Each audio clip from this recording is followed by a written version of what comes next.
I can remember the pull that this great master had on people. They couldn't even realize what was happening to them.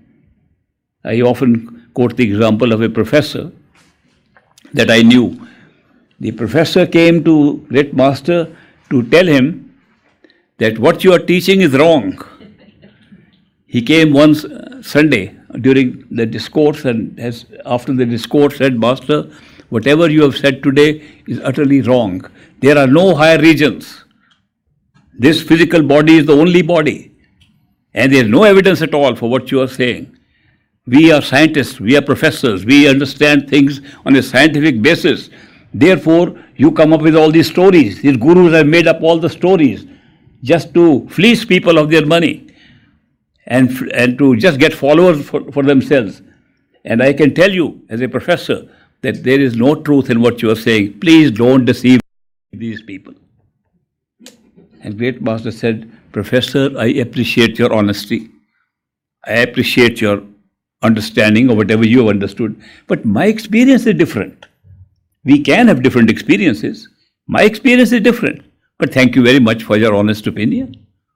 Professor went away. Next Sunday he was back and told the master the same things again. He said, Master, I have come to tell you, please don't teach these things to people. There is no fundamental basis for it. There is no evidence for it. We believe in evidence. The master said, Professor, you came last time also, and I told you that we can have different experiences, therefore different opinions. My experience is very different from yours, and that is why I share my experience with people. Third Sunday, the professor was back. He said, Professor, you came twice to tell me the same thing. Now you come third time. The professor said, I don't know, but somehow I feel like coming back to you again and again. And he became one of his finest disciples later. I still remember something else he told me. And he became good friends. He was also a friend of my father and also became my friend. He was younger than my father. Then when he was dying in hospital, he sent for me. And he called me and said, I want to tell you something, young man. When you have a master, please ask for the best things from him. He said, I made a big mistake. After reading the scriptures and all that, I thought it's very bad to be a rich man, can't go to heaven at all. I found that the real thing is a sacrifice on the spiritual path.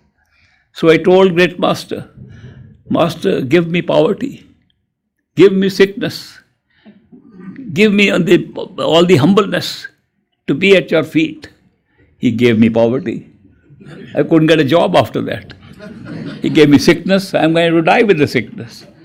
And he gave me humility, which was not true humility at all. I was trying to be very proud of the fact that I got sickness and poverty. No humility even came. Please don't ask for these things. Ask for the best things in life. Say, Master, you are the master of everything. Give me the best here and hereafter. I got a big lesson from him.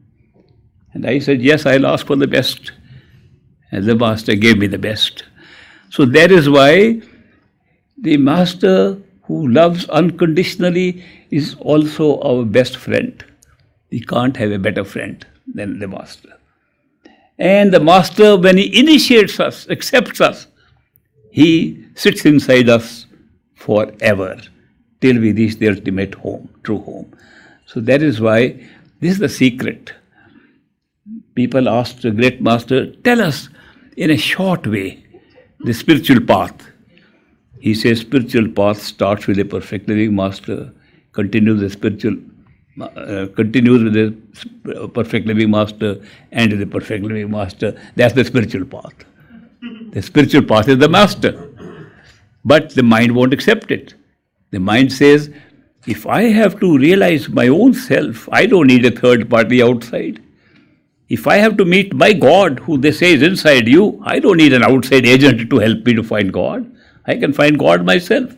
Therefore, the mind tends to reject this.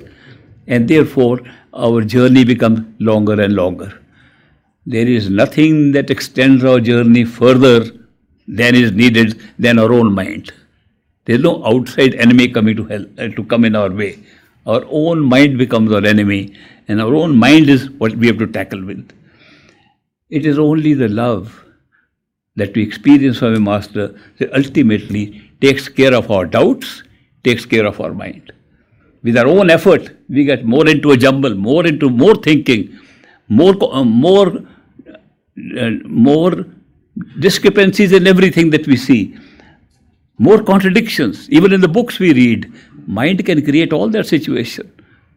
But the love overpowers, and we forget about the questions, we forget about the books, we forget about everything, and just move towards our true home.